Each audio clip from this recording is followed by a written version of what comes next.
অপরূপ প্রাকৃতিক সৌন্দর্যে ভরপুর সিলেট। দুটি পাতায় একটি কুড়ি দেশটি শুধু নয়নাভিরাম দৃশ্য দিয়ে মানুষের মন জয় করেনি, সেই সাথে দেশের ক্রীড়াঙ্গনকে উপহার দিয়ে যাচ্ছে একের পর এক তারকা। দেশের ফুটবল ইতিহাসে এই মুহূর্তে সবচেয়ে বড় তারকা হামজা চৌধুরী। বিশ্বের নামকরা লিগে খেলে থাকেন। লাল সবুজ জার্সিটা নিজের গায়ে জড়াবেন বলে যোগ দিয়েছেন বাংলাদেশ জাতীয় ফুটবল দলে। হামজার বাড়ি সিলেটের হবিগঞ্জে।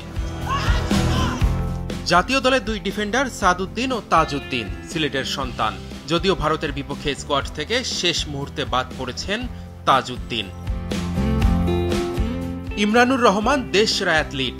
এশিয়ান ইনডোর অ্যাথলেটিক্স চ্যাম্পিয়নশিপে ইতিহাস গড়ে বাংলাদেশকে স্বর্ণ পদক এনে দিয়েছিলেন ৬০ মিটার স্প্রিন্টে। ইমরানুর রহমানের পৈতৃক বাড়িও সিলেট। হামজার মতো ইমরানও বেড়ে উঠেছেন যুক্তরাজ্যে। সব মশার বিরুদ্ধে সুরক্ষা দিতে এলো বসুন্ধরা এক্সট্রিম অ্যারোসল, মশার বিরুদ্ধে এক্সট্রিম সুরক্ষা।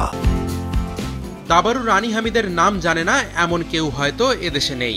এদেশের দাবার রানী একজনই, বাংলাদেশের প্রথম মহিলা আন্তর্জাতিক মাস্টার।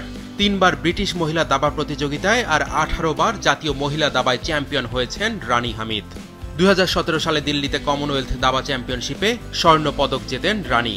৮০ বছর পেরিয়ে গেলেও এখনও অংশ নিচ্ছেন দাবার বিভিন্ন টুর্নামেন্টে।